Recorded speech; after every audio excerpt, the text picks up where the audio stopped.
ఇక ఇది చూడండి, పాపం ఆయన ప్రతిపక్ష పార్టీలో ఓడిపోయిన ఎమ్మెల్యే అయినప్పటికీ కూడా మహబాద్లో ఆయన యొక్క అజమాయిషీ చెలాయించి వస్తుందట. చూద్దాం ఒకసారి. కబ్జా కేసు, బీఆర్ఎస్ నేత శంకర్ నాయక్ కబ్జా వ్యవహారం. సుబేదారి పోలీస్ స్టేషన్లో కేసు నమోదు. 500 గజాల స్థలంపై కన్నేసిన మాజీ ఎమ్మెల్యే, ప్రాణహాని ఉందంటూ వాపోయిన బాధితులు అంటూ చూస్తున్నాం. సో బీఆర్ఎస్ పార్టీ అధికారం లేనప్పుడు ఇన్ని కబ్జాలు చేస్తున్నట్టే, అధికారంలో ఉన్నప్పుడు ఎన్ని కబ్జాలు చేసి ఉండాలి వీళ్ళంతా, ఒక్కసారి అర్థం చేసుకోవాలి వీళ్ళందరూ కూడా. మహబాద్ ఏరియాలో కబ్జా అనగానే వెంటనే గుర్తొచ్చేటువంటి పేరు బీఆర్ఎస్ నేత శంకర్ నాయక్. బీఆర్ఎస్ అధికారంలో ఉన్నన్నాళ్ళు తనకు ఇష్టం వచ్చినట్టు రూల్స్ బ్రేక్ చేసి దళితుల భూముల్ని సైతం దర్జాగా కబ్జా చేసిన ఆరోపణలున్నాయి. అధికారం మారిపోయాక ఆయన మాజీ అయ్యాక బాధితులంతా ఒక్కొక్కరుగా బయటకు వస్తున్నారు. తాజాగా హన్మకొండ సుబేదారి పోలీస్ స్టేషన్లో కేసు నమోదైంది. తమ భూమిని ఆక్రమించేందుకు ప్రయత్నిస్తున్నారని, తమ కుటుంబానికి ప్రాణహాని ఉందంటూ బాధితులు పోలీసులు ఆశ్రయించారు.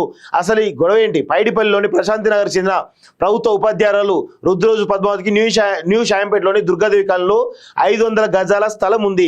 ఆ స్థలం చుట్టూ కాంపౌండ్ వాళ్ళు నిర్మించుకున్నారు. కంటైనర్ ఏర్పాటు చేసుకుని అందులో కొన్ని వస్తువులను ఉంచుకున్నారు. అయితే ఈ స్థలంపై కన్నేసినటువంటి మాజీ ఎమ్మెల్యే తన మనుషుల్ని పంపించి కబ్జా చేశారని బాధితుల ఆరోపణ.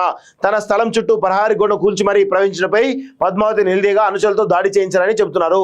వారసత్వ భూమిపై కన్నేసినటువంటి శంకర్ నాయక్. సో ఇలాంటి అనేకమైనటువంటి భూ కబ్జా ఆరోపణలు శంకర్ నాయక్ పైన ఉన్నాయి. ఇటు మహబాద్లో కావచ్చు, ఇటు వరంగల్ నగరంలో కావచ్చు, ఆయన చేసిన కబ్జాలు మామూలు కబ్జాలు కావు, చాలా పెద్ద ఎత్తున ఆయన కబ్జాలు కూడా ఉన్నాయి. అందుకే ఆయనను ప్రజలు ఓడగొట్టిరని చాలా స్పష్టంగా తెలుస్తా ఉంది.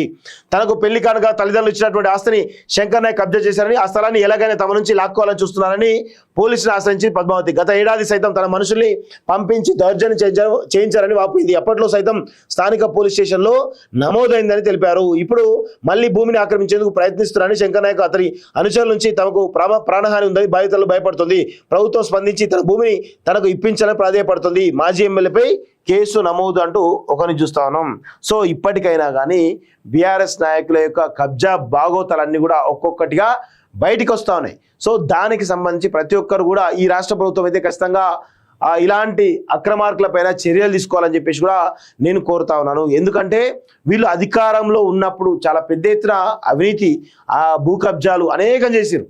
వాళ్ళ అరాచకాలకు అడ్డు అదుపు లేకుండా పోయింది. కేసీఆర్ ఏమో ఫామ్ హౌస్లో పంటడు, కేటీఆర్ ఏమో పట్టించుకోడు. ఇక వీళ్ళు ఆడింది ఆట, పాడింది పాట.